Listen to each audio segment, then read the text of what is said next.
It's a pleasure to introduce Ann Lee. She's a professor in the Department of Statistics and Data Science at Carnegie Mellon University with a joint appointment in the Machine Learning Department. She is also a co-director of a PhD program in statistics at CMU. Before joining CMU in 2005, Ann was an assistant professor in the Department of Mathematics at Yale. And before that, she was a visiting research associate in applied mathematics in Brown. And her interests are very interesting. They're at the intersection of statistics and physics. In particular, she's interested in developing statistical methodology for the type of complex data and problems encountered in physical sciences.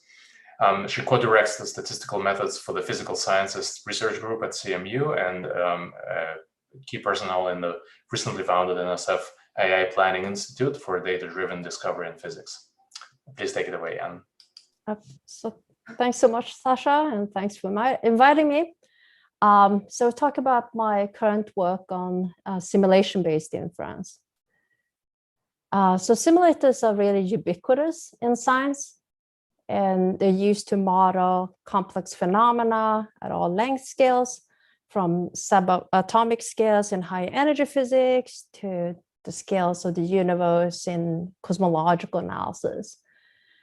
And for many complex physical phenomena, the only meaningful model or theory may be in the form of simulations. So given a theory in, you might be able to simulate an ensemble of observable data.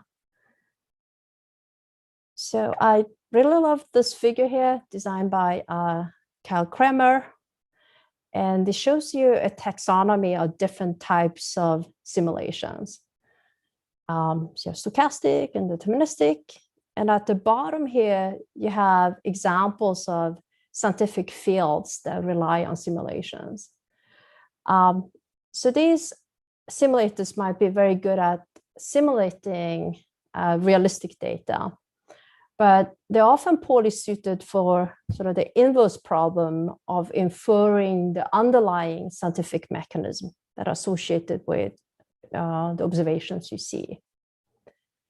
And also in some cases, these simulations can be, some high fidelity simulations can also be very slow, for example, in cosmological analysis and also in large climate models. And in those settings, it's common to fit like a faster emulator to help facilitate inference and prediction. So let's see if I can paste forward. So there are really two main statistical challenges for complex models. So one is what I call the forward problem. So does data from your model have the same distribution as high fidelity data? So this is really like a two-sample testing problem. So imagine that you have a sample for your model F, and you're comparing it to high fidelity data.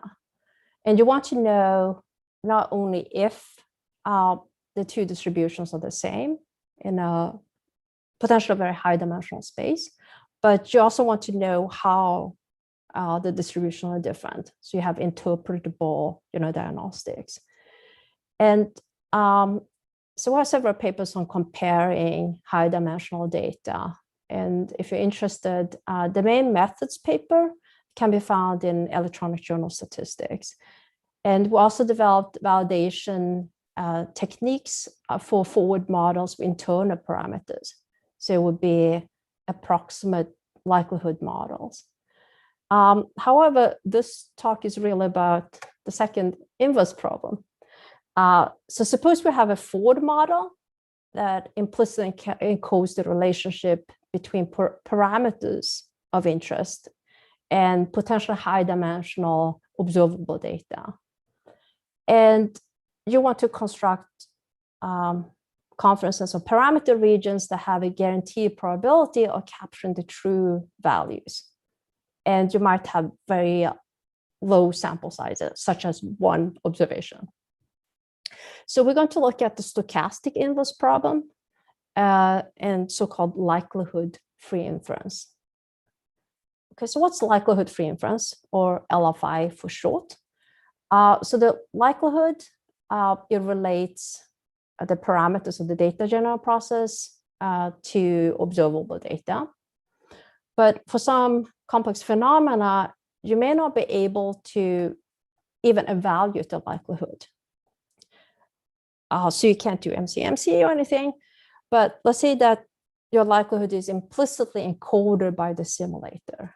So meaning that under different parameter settings, you can forward simulate observable data. So inference on parameters in the second setting is called likelihood-free inference, or LFI for short.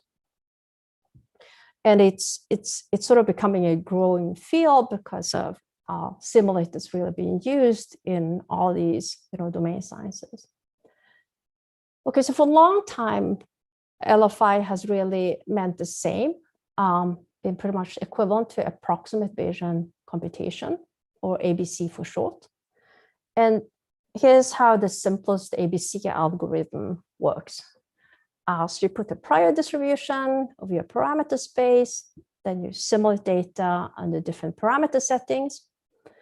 And then you compare your simulated data to your observed data, your measurements, using some pre-chosen summary statistical low-dimensional statistics and also a distance measure. And then you retain the parameter values that are close enough up to certain precision. Otherwise, you reject. And then you end up with a sample of parameter values that approximate the posterior for that observed, X observed. And usually you sort of iterate this procedure. So it's computational pretty intensive as well. Okay, so the alpha, so you take the mixture of those two that you kept?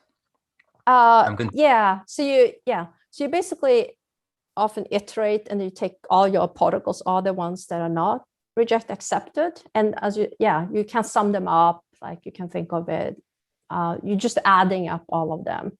And you have to do this a lot. And the more efficient way is exploring the parameter space. But yes, this is sort of the posterior, you adding up all those parameters. So you can think of it using a KDE or whatever you're using. Does that answer your question? Yes, thank you. Yeah, but that's not what we're doing here. So, so more recent developments, they sort of use machine learning training-based algorithm to directly estimate key inferential quantities from similar data. So you basically just simulate different parameters and your data under those parameter settings.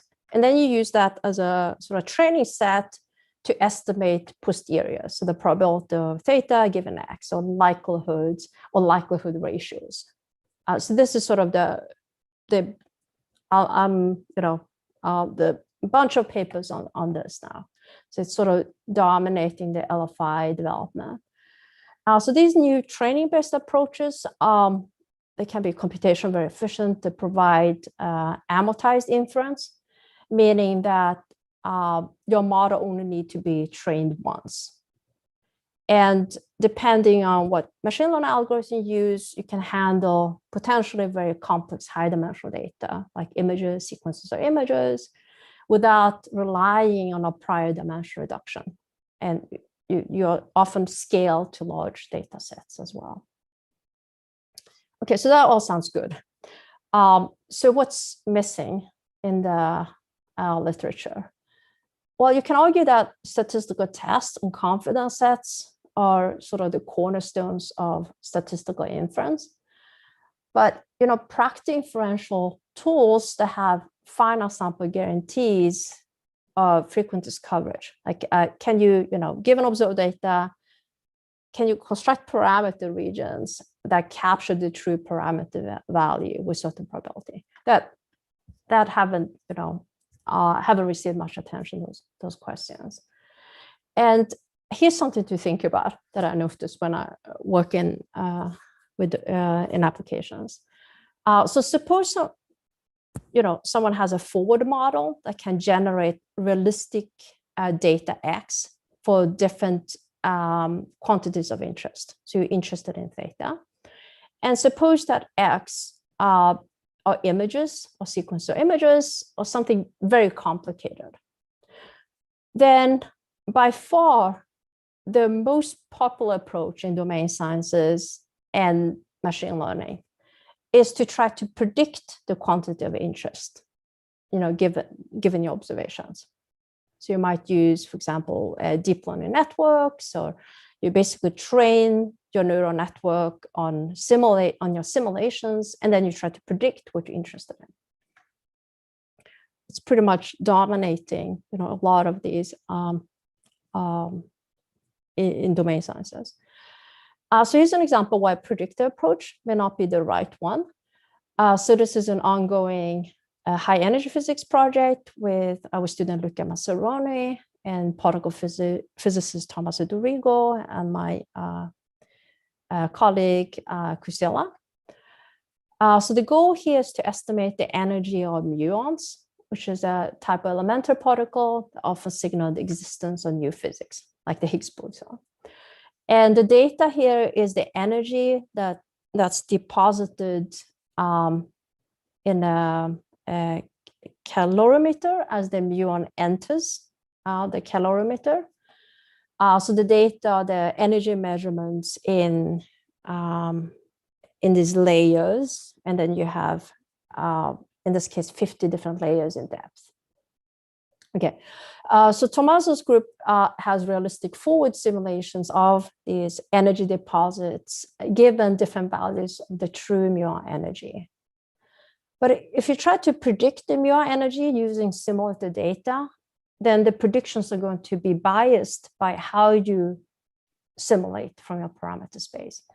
So this figure here shows you the predicted values versus the true muon values.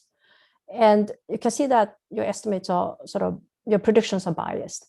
So the average prediction that you have given observed data are not going to be the same as the true values of the muon energy. And that is to say also that prediction intervals or Bayesian intervals that might undercover or overcover the true theta of interest. Sorry, and this is because your prior on theta was wrong? It's because this is not the mechanism. So yes, this is a good discussion. Yeah, it's basically doing Bayesian inference. So it's not like wrong, but by definition, you're estimating the posterior mean in prediction. And by the construction, it's going to depend on the prior. And the prior, whether it's wrong enough, you posit prior. So, but what we're really interested in, that's what I call likelihood-free inference. We're really interested in the likelihood, if it's true, that's implicitly encoded. And the likelihood will not depend on what your prior. It's not really that it's wrong, but if your goal is to construct confidence sets, then I'm saying that you shouldn't use prediction or Bayesian inference. Does that kind of answer? There's nothing wrong with prediction, but it's just like your internal parameters, you need to use your likelihood, and you really need to do the inverse problem. But that's what people do. You're interested in something, so you predict. Can I follow up on this? Yeah. So I still, so are you saying that if I knew, for example, that data was in a compact set and I took a non-informative prior on this, I would actually have better results? Like I'm just, yeah. Like, I mean, is uniform prior just likelihood? Yeah, I mean, it's, well, it's more just the issue that in prediction, you're estimating the posterior mean. So it's a mean or your posterior, and your posterior by definition depends on your prior and your likelihood. But if you're interested in, the MLE, right, then it shouldn't depend on how you simulate your data. So it's that's all, right? Because how I can simulate different ones. I can simulate from uniform, I can do something else, and your results are going to be different. Not surprisingly. But what I really want is, I'm interested in the likelihood, right? And if I use the likelihood, then it doesn't matter how I simulate, right? I mean, that's all it is, right? But this is what people do. Like you have complex data images, and you're interested in theta, so we predict, right? But it's going to, depending on how you draw your simulations, if it's uniform or something else, you're going to get different results. And that's why you often see this prediction bias. And what you see in domain sciences is that Often you try to correct for it.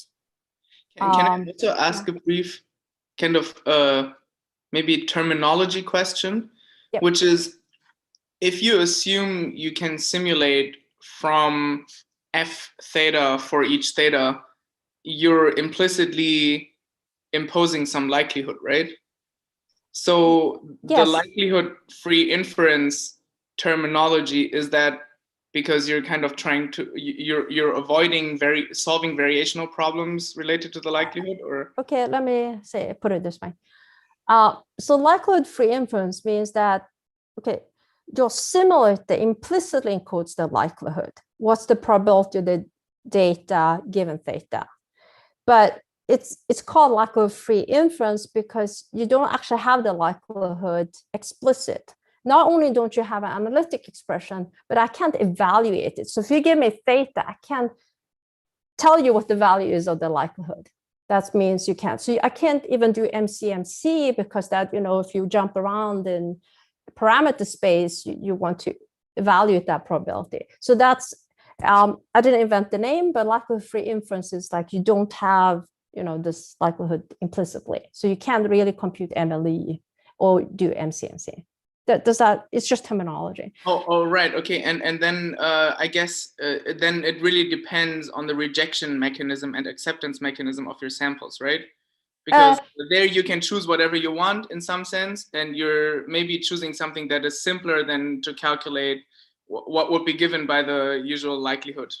Yeah, but I'm not doing CMC here. So I'm just saying the common way in simulator-based inference is that you can evaluate the likelihood and you do MCMC. I'm talking about situations you can't evaluate the likelihood. So how do you infer theta then? How do I do the inverse problem, right? I have the likelihood implicitly by this, and I assume this is my model, right? So a model theory, people use it. That's my likelihood model, but I don't actually have it. I can just, you give me theta, I can simulate it from my high fidelity model, right? That is the setting. So how do I infer the true parameter? And I was just saying the most common, if you talk to,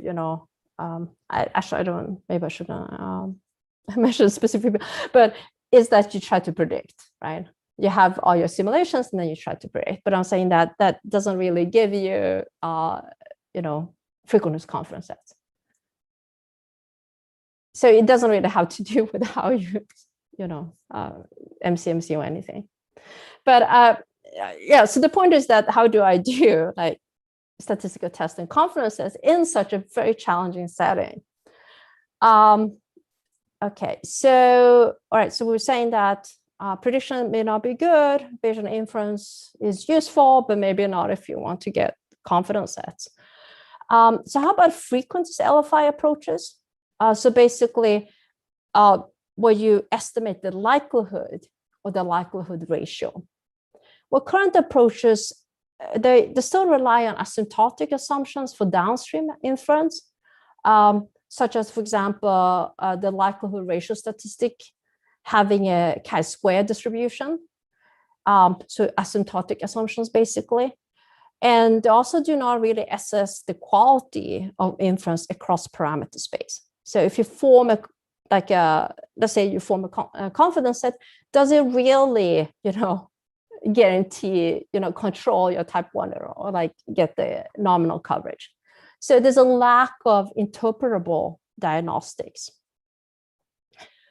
Okay, so we propose a new inference machinery for frequentist likelihood-free inference that bridges machine learning with classical statistics to provide valid inference, so confidence sets and hypothesis tests with finite sample guarantees.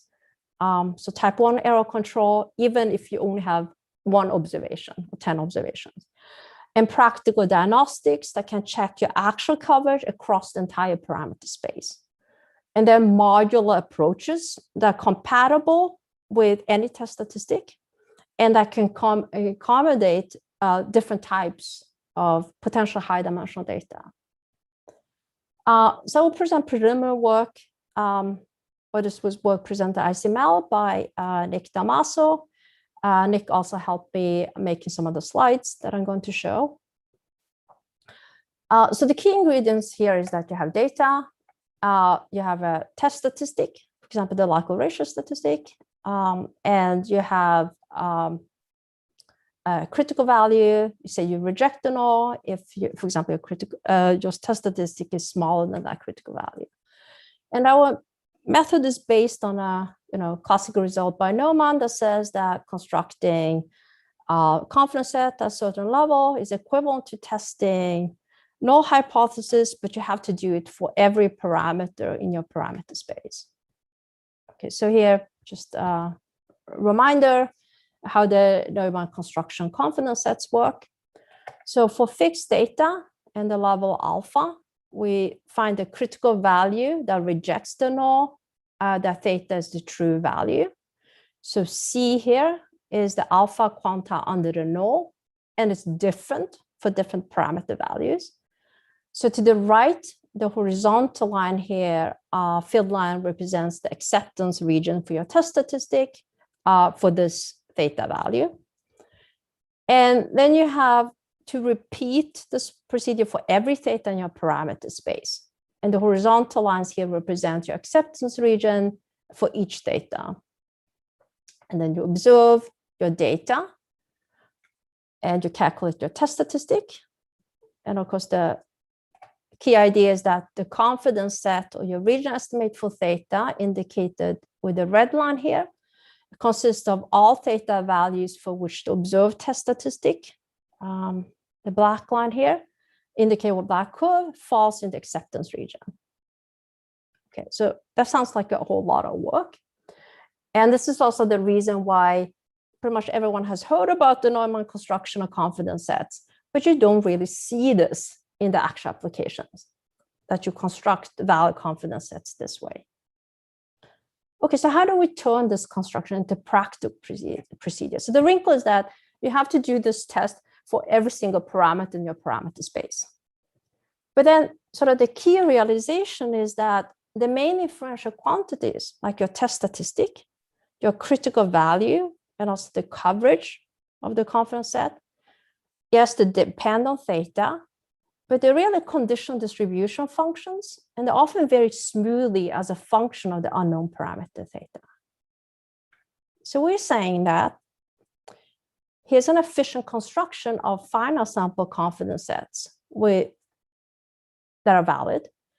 So rather than running a batch of Monte Carlo simulation, and this is what people usually do for every null hypothesis on some fine grid in your parameter space. So you create a batch of simulations to estimate your critical value, the distribution of critical value, etc. We're saying that, well, why don't we just simulate over your parameter space, and then we interpolate across the parameter space using training-based machine learning algorithm. And you can select the algorithm that is suitable for your data at hand. So they can potentially be very high dimensional, like images. Okay, so let's see if I can paste. Okay, so this is our inference machinery for likelihood frequentist inference. And the main branch is in the center here, where we estimate our test statistics, because we can't evaluate the likelihood or other things. Okay, so the center branch, we have a proposal distribution, how we sample the parameter space. We have the forward simulator that can simulate on the parameter settings, and that encodes our likelihood. And then we also define a reference distribution that has to dominate F theta. So that could, for example, be the marginal distribution. Okay, and the key here, and this is also like similar in some sense to GANs and what you see in machine learning, is that we estimate density ratios by probabilistic classification. So we simulate two samples, one from your simulator, your implicit likelihood, and then a sample from your reference distribution, for example, the marginals. That doesn't depend on theta. And then we have a probabilistic classifier that we use to classify your data, and we define the odds at theta as, so that's basically the chance that X was generated from your simulator F theta rather than G. So you can estimate this odds function pretty efficiently using a probabilistic classifier. And the computation can be very fast. Depending on probabilistic classifiers, you could, again, potentially handle very high dimensional outputs. And it's just one function of theta. Okay, then we can form test statistics based on this odds function. So suppose we want to test that theta belongs in certain parameter region versus the complement, and you have observed data. Then we've defined two test statistics that we think make sense. One we called ACORE for approximate computation via odds ratio estimation. So we take the product of the odds for the data, and the ACORE statistic is formed by maximization. So it's the logarithm of the ratio of the maximum of the odds for the two hypotheses. And then we also define a BFF for the Bayesian frequentist factor, which is formed by integration. So it's the ratio of the integrated odds for the two hypotheses. And these expressions might look very familiar to you if you look at them carefully. And this is also because these test statistics that were proposed, they're really approximation of the likelihood ratio statistic and the Bayes factor, respectively. So the ACORE statistics, if your probabilistic classification is good, the ACORE statistics is really the likelihood ratio statistic. So it's the logarithm of the ratio of the maximum likelihood of the two hypotheses. And the BFF statistic is really the Bayes factor. So it's the ratio of the integrated likelihood of the two hypotheses. I should probably mention that the Bayes factor is often used as a Bayesian alternative to significance testing, but here we're treating as a frequentist test statistic. And also, of course, for the Neumann construction, we only consider simple null hypotheses. So these test statistics are much less complicated. So we only compute the sup or the integration in the denominator. And in both these cases, we reject the null if the test statistics are small. Okay, so the left branch of this machine, we estimate the critical values or p-values if you want to have a valid test. And we use B prime simulations with simulate data to estimate these critical values. All right, so to control the type 1 error at nominal level alpha, you really need to compute the tail probability rejection. So the probability that the test statistic is smaller than this critical value for that data. So your critical value, again, would depend on theta, but it's really the alpha quantile. So the realization here again is that you can estimate the critical values to control the type 1 error over the parameter space by quantile regression of the test statistic versus the parameter theta. So this is actually this low dimensional quantile regression.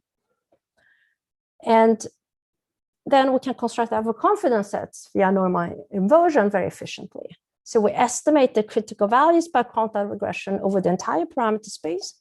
The test statistics, we have some different test statistics like the BFF for ACORE, also over the entire parameter space. Then we can do all these hypothesis tests, and we can invert them to get a confidence set.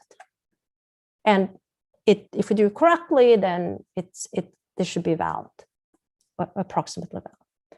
Okay, so are they valid?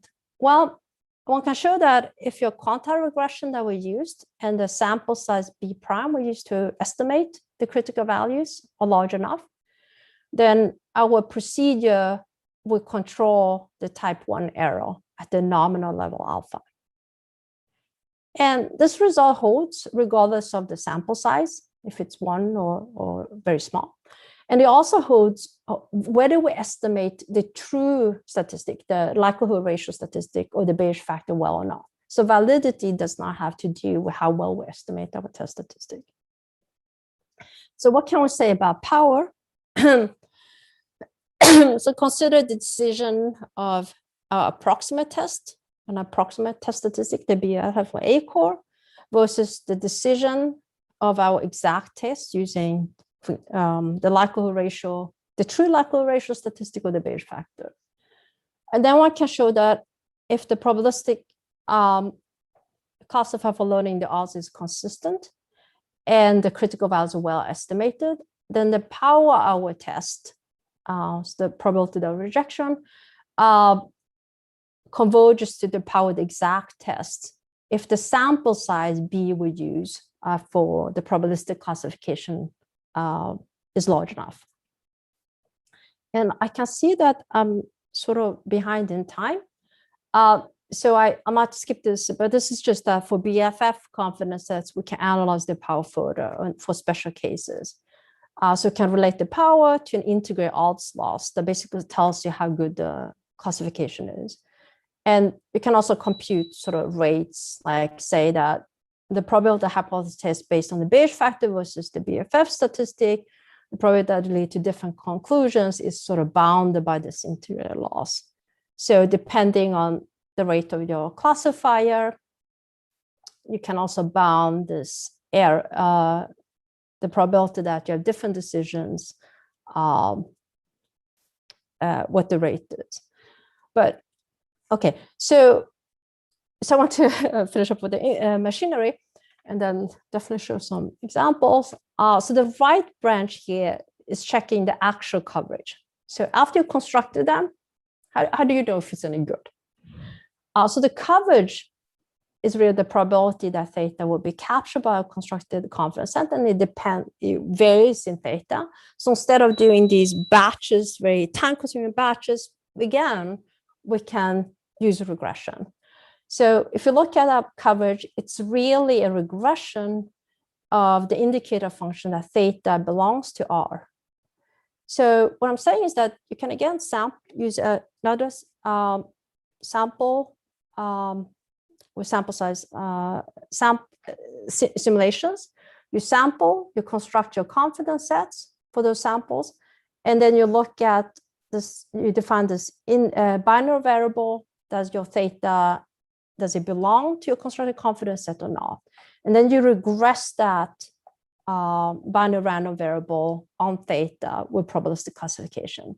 That will give you an estimate of your actual coverage over your parameter space. And then you can check, is your actual coverage actually close to your nominal confidence level? And you can see where you potentially undercover, overcover. Because, you know, after you did all this mechanism, you know, how good are your confidence sets? All right, so how do we implement this in practice? So we need to choose 3 key components. So first is the classifier and the sample size we use for learning the odds function. And the second is we need to compute the test statistics even if we have the odds. So we need to decide on the resolution for doing this maximization or the resolution for integrating for the BFF statistic. And then we also need to choose a quantile regression method and a training sample size for estimating the critical value. So a practical strategy that seems to work pretty well is that we use a loss function across entropy on a holdout set to select the probabilistic classifier and the sample size for learning the odds. Then we compute for the numerical part of computing the maximization or integration, we see what our computational budget is. It's not really a statistical problem, it's a numerical problem. And then we use our diagnostic tool to check how we actually do with coverage to determine our quantile regression algorithm and what sample size we need to achieve the nominal coverage across the entire parameter space. Okay, so let's actually have I was a little bit worried that I wouldn't have time for it, but here are some examples to show that how it works in practice. So I'll start with toy example, signal detection in high energy physics. So in this model, particle collision events are counted on the presence of a background process. So we have 10 observations, so that's our sample size, where each data point consists of counts from 2 channels. So one is a channel where you have both signal and background. So those are the counts. And the other channel counts with M counts. That's the number of events in the background or control region. And these counts are modeled according to Poisson process. So the unknown parameters are the intensity of the signal, nu, and the intensity of the background, B. So this model, I mean, this is not really, obviously we can evaluate the likelihood, we can do everything, analytically. But this is a simplified version of a real particle physics experiment where the true likelihood is not known or cannot be evaluated. So, Anne, can I ask you a question? What do you mean by signal here? So, for example, if you want to discover the Higgs boson, that would be, you have to count when do you count those particles. So Okay, that so would be then- the signal is the interesting thing. And the Okay, so then- background is all this noise, other things you might detect. Okay, so then by signal, you simply call the data from the collisions where Higgs boson was actually born, right? Created. Is that what you mean? Yeah, the signal would be the interesting physics, right? So when you detect a particle of interest, that's a Yes, signal. but the thing is that Yeah. the thing is that you don't know if Yes, the you don't Higgs know. boson was born or not. So it's not like for a given observation, you are told this is signal plus noise and this is background. Right? No. You have a control channel where you know it's just background. And then you have another channel with background and potentially signal. So that's And what I'm then asking. Like, how do you get a background signal? For the background signal, you need to simulate a universe without a Higgs boson. Background, you have, okay, so I should say that I've been working on astronaut application, high energy physics just for a few months. But as I understand it, you can look at regions in your observed data where you don't have anything. Like, what would you measure? What would the noise be? So you can create channels where there's nothing interesting happening. I don't exactly know how. Yes, but then it's not going to be B, it's going to be B prime, right? Sure, you can look in the left corner, right, where Higgs boson collisions never produce any particles, but then it's not B, right? It's B prime because you're not looking. B, what's B prime? So you just have to create 2 channels. So I don't know the details of it. So one is like, what does it look like when you don't have anything? You just have control images. You know that there's nothing interesting happening.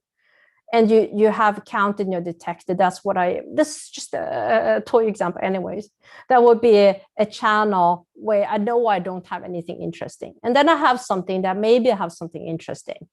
And I look at these counts, right? So, Okay. right. But you shouldn't ask me about high energy in particular because I haven't really been working on it. But this is sort of simplified example. And we just want to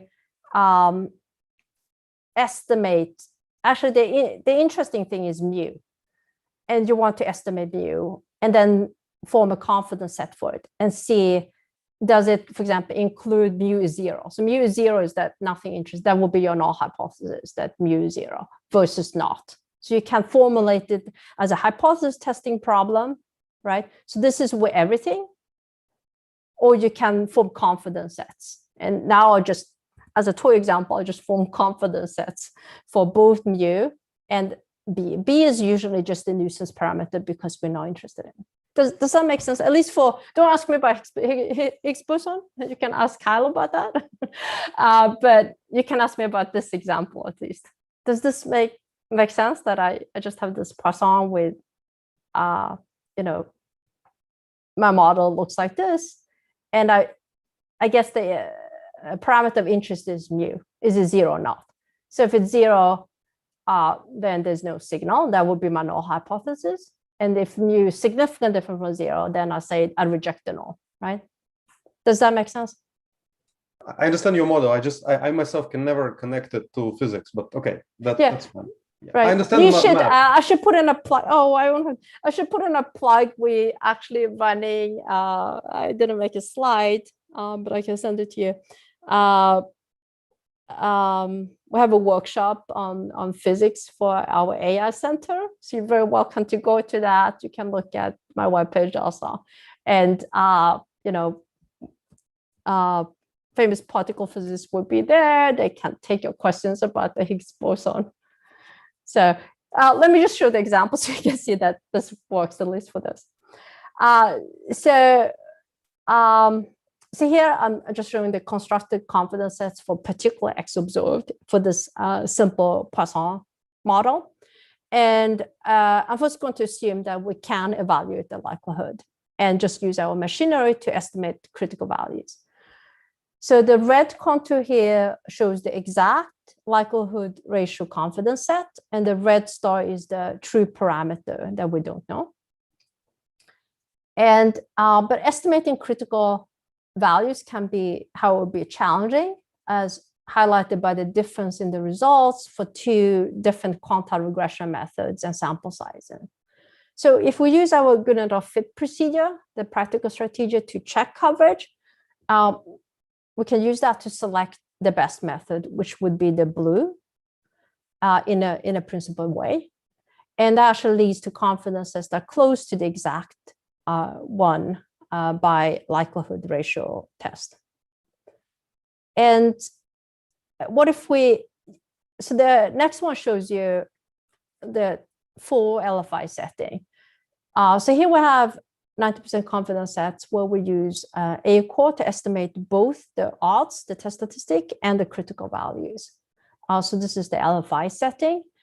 And our proposed strategy for choosing the different components was select the deep neural network, with 100,000 simulations. So it will be the blue confidence set here.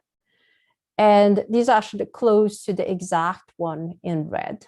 And just to show you that if you increase the simulations beyond that, it doesn't really show a noticeable improvement as shown by the purple confidence set. Whereas if you decrease it below what we thought would be good, that makes the estimates worse as shown by the green confidence set. And we can also use our diagnostics to check the nominal coverage of the type 1 control across the parameter space. So this shows you a heat map of the estimated coverage using our third branch for a confidence set that did not pass our goodness of fit diagnostic. So in this case, actually the overall coverage of the confidence set is correct. So it's 92% versus the nominal 90%. But if we use our diagnostics, we can see that the set undercovers in the low signal region here. So the color shows you the actual coverage that we estimate should be 0.9. So it's too low here, as well as for high background counts.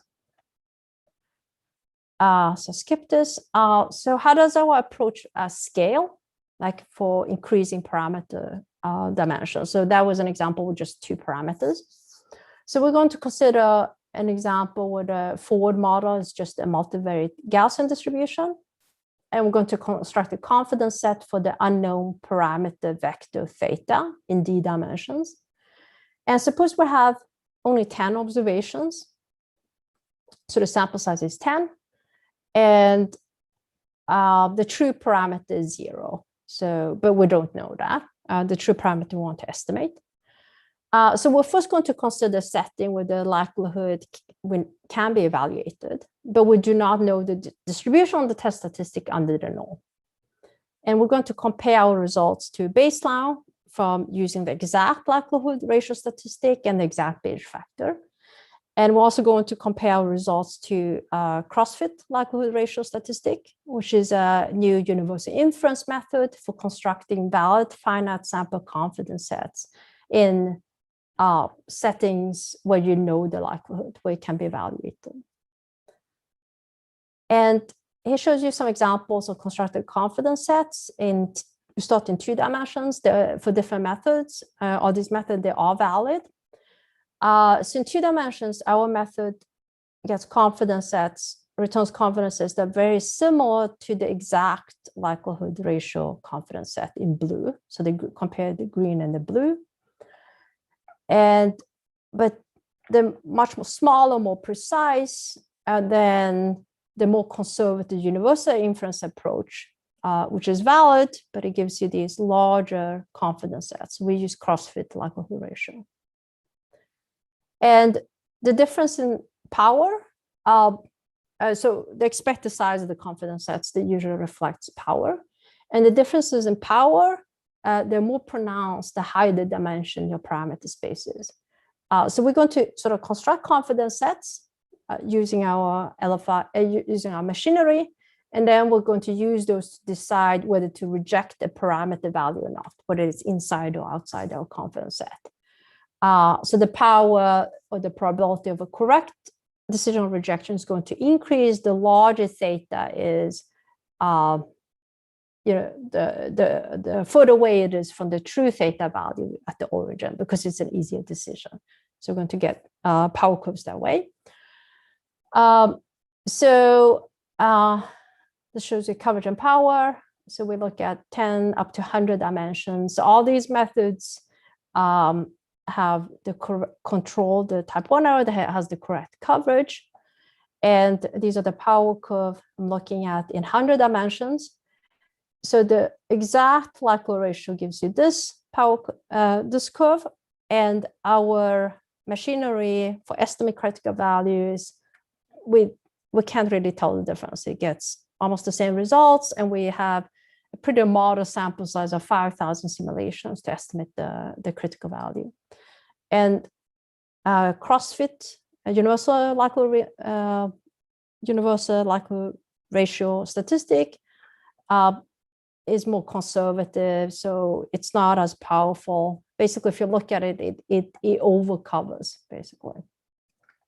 Okay, so how about the full likelihood-free inference setting, where we estimate both the test statistic and the critical values. So here's some example constructed confidence sets. We start in the low dimensional setting. We check they're all valid. And for ACORE and BFF confidence sets, we're using 5,000 simulations each for estimating test statistic and for estimating the critical values across the entire parameter space. They're pretty much comparable with the exact likelihood ratio confidence sets. So they're valid and they're powerful compared to its counterpart, exact counterpart. Okay, so what if you go to higher dimension? So we look at power curves for 5 and 10. So low dimensional, you get all of them are valid, I should say. But in low dimension, you have high power. But when you go to dimension 10, you get these power curves. So the red one is the power for the exact likelihood ratio, and the blue for the exact Bayes factor. So these are our baselines.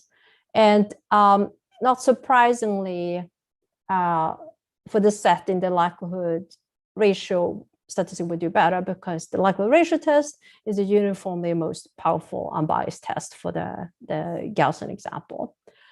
And what if we use our full LFI machinery? Well, ACORE is sort of the approximate likelihood ratio. You drop a bit in power from the red to the orange line, and BFF, you drop a little bit from the exact Bayes factor to the turquoise line here. But they're still valid, but you lose some power because of the estimation. All right, so let's see if we can understand this better. Okay, so this is, there are many discussions here because it's a different way of thinking. So in traditional statistical inference, validity and power, it depends on the choice of test statistics, the assumed distribution of your test statistic under the null, and also the amount of available observations, your sample size. Okay, so for LFI machinery or frequency LFI, we have to think about it different. So here's a breakdown of the sources of errors. So there's an error in estimating the odds, or you can think of the likelihood, right, from your simulations, which we'll call E1.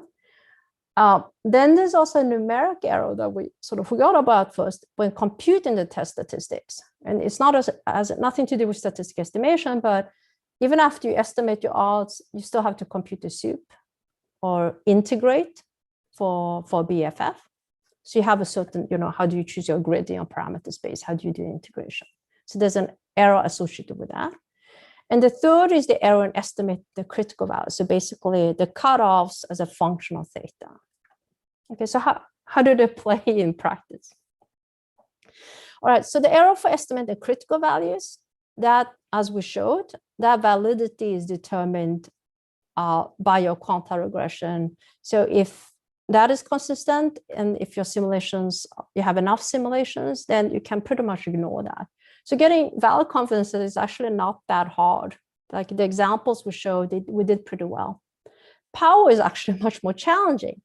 It depends both on how you estimate the odds for your simulations, or E1, but it also depends on that numerical part, how do you actually find the maximum of parameter space if it's high dimensional, or you integrate.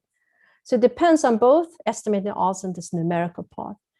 And in our case, for examples, we kind of did the stupid thing where when we looked for the max, we just like take some uniformly sample grid over the parameter space. And when we integrated, we didn't even do importance sampling, which was a very bad idea because the likelihood actually has details. We just integrated with, what should I call it, like particles uniformly. So and because of that, we actually looked into why it drops.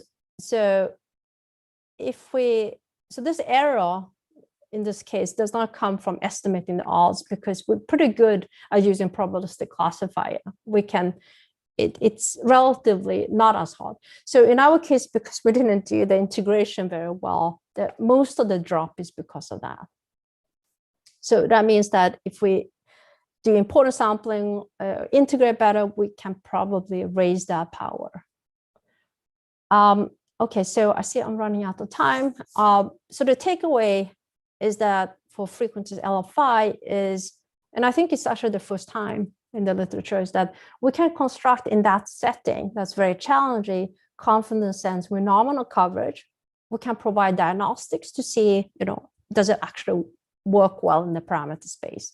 Not just like, what marginal coverage you have, but where do you under or over cover? Even in a situation where we don't have a tractable likelihood that can be valued, we can just simulate. And the sample size can be very small, such as 1, which actually happens in astronomy, that you only have 1 observation. And some open problems, some things we're working on. One is the High Energy Physics project. So I'm new to it. I'm sorry for not being able to talk much about the Higgs boson. The project I mentioned, estimate the energy of a muon from calorimetric measurements. So here the data are actually very high dimensional. You have the energy deposit from 50,000 cells, and the sample size is 1, because you have a muon that enters the calorimetric, you have 1 observation, and then it's gone, right? So statistical is pretty challenging, and it's also an interesting science problem here, whether we can construct valid confidence sets of the muon energy. Then it looks like our power in our case depends very much on how we optimize and integrate. So that's another thing that we're working on.